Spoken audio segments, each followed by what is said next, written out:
Welcome back to ఏటీ pulse. ఏటీ పల్స్లో మనం సోషల్ మీడియా వేదికలో లేదంటే బ్లాగర్స్ ద్వారా కొన్ని రకాల ఆర్టికల్స్ సంబంధించి చర్చ వాస్తవమా కాదా, ఏది ఎంతవరకు అని మూలాల్లోకి వెళ్ళకపోయినా బయటగా సమంజసంగా చర్చించుకుంటే ఇక్కడ ఒక ఆర్టికల్ మనకి మరొకసారి ఒక బ్లాగర్లో వచ్చింది. ఏంటంటే, from Libya to Lutyens' Delhi, Sonia Gandhi's moral sermon on Iran collapse under the UPA's own foreign policy record. నీకు ఏ పాటికి అర్థమై ఉంటుంది.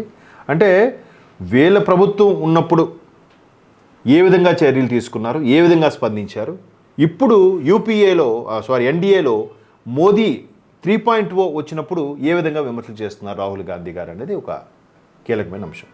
ఈ విధంగా సోనియా గాంధీ గారు ఒక ఛానల్కి, ఒక ఇంగ్లీష్ న్యూస్ పేపర్కి ఇచ్చిన ఆర్టికల్లో ఏమనుందంటే, ఈ విధంగా అక్కడ ఇరాన్కి కోస్తుంది, ఇజ్రాయెల్ అమెరికా కలిసి పశ్చిమాసియా భగ్గుమంటుంది, గల్ఫ్ కంట్రీస్ అన్ని ఇబ్బంది పడుతున్నాయి, ఇరాన్ వాళ్ళతో యుద్ధం చేయలేక చేవలేక ఇటు గల్ఫ్ కంట్రీస్ మీద స్మాష్ చేస్తుంది, దీని మీద భారత్ స్పందించట్లేదు, ఇరాన్కి మద్దతుగా నిలబడాలి కదా అని రాహుల్ గాంధీ గారు కామెంట్ చేయడం, తద్వారా సోనియా గాంధీ గారు కూడా ఒక ఇది చేశారట.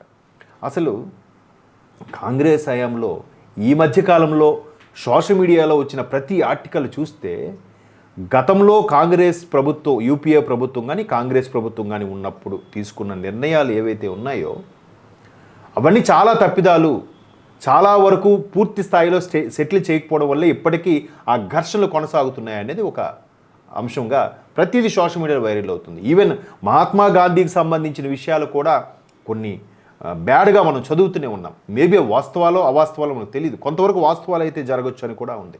ఈవెన్ నాథురామ్ గాడ్సే విషయంలో కూడా ఆయన గాంధీ గారికి అపర భక్తుడు, అత్యంత విశ్వాసం గల వ్యక్తి. అటువంటి వ్యక్తి ఎందుకు చంపాడు?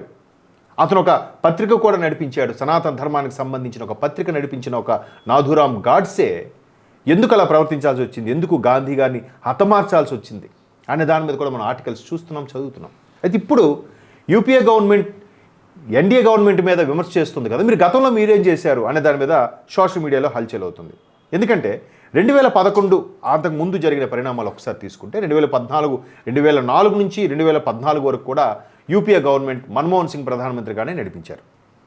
అయితే అదే సమయంలో లిబియాకు సంబంధించిన అధ్యక్షుడు గడాఫీని ఉరి తీసేశారు.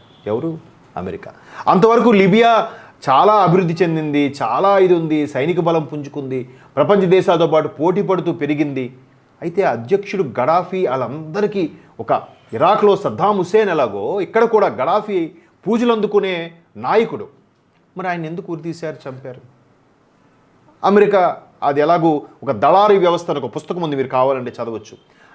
అలాగే అమెరికా తన ఆధిపత్యం, తన మాట ఎవడైనా వినకపోతే, తన మాట చెల్లుబాటు అవ్వకపోతే ఏదో ఒకటి అంతర్గత ఘర్షణలు రేపి ఆ అధ్యక్షుని లేపేయడం గట్రా జరుగుతుంది. రీసెంట్గా వెనిజువేలాలో కూడా జరిగింది. లాటిన్ అమెరికాలో ఆ అధ్యక్షుని కూడా కిడ్నాప్ చేసేసి ట్రంప్ ఇష్టారీతిగా ఉండే అధ్యక్షుని కూడా అక్కడ నియమించారు.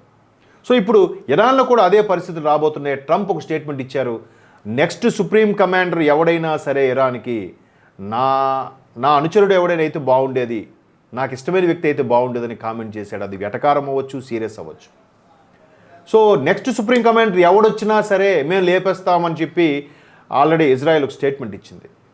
సో అలాగే లిబియా ఘటనకు సంబంధించి గడాఫీని ఉరి తీసేస్తే, అంతకుముందు సద్దాం హుస్సేన్ కూడా ఉరి తీసేస్తే, అప్పుడున్న కాంగ్రెస్ ప్రభుత్వాలు ఎందుకు స్పందించలేదు, ఎందుకు దాన్ని ఖండించలేదు, ఎందుకు మీరు ప్రపంచ వేదిక మీద మాట్లాడలేదు అనేది ఇప్పుడు విమర్శ.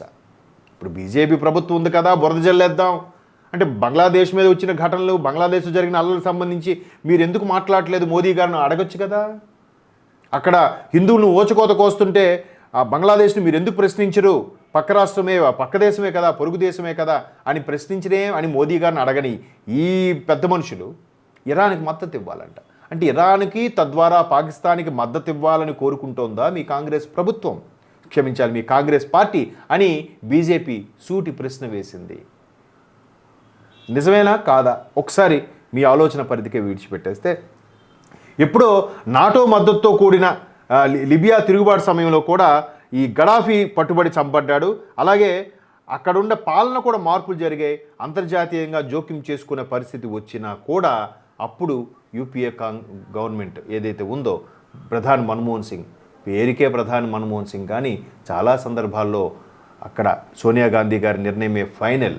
యూపీఏ చైర్పర్సన్గా ఉన్నప్పుడు ఆవిడ విధానాలే ఫైనల్ అయ్యాయి.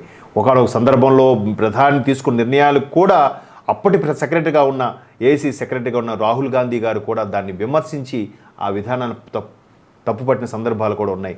బట్ పేరుకే ప్రధాని మొత్తం వీళ్ళే నడిపించారని కూడా విమర్శలు దేశవ్యాప్తంగా నడిచిన నేపథ్యంలో ఈ ఆర్టికల్ మరొక్కసారి హైలైట్ అవుతుంది. అప్పుడు స్పందించిన నోరు ఇప్పుడు నేస్తోందేం అని ఏదో బాలయ్య గారి డైలాగ్ లాగా ప్రస్తుత పరిస్థితులు నెలకొన్నాయి. దీనిపై మీ అభిప్రాయం కూడా కామెంట్స్ ద్వారా తెలియజేయండి.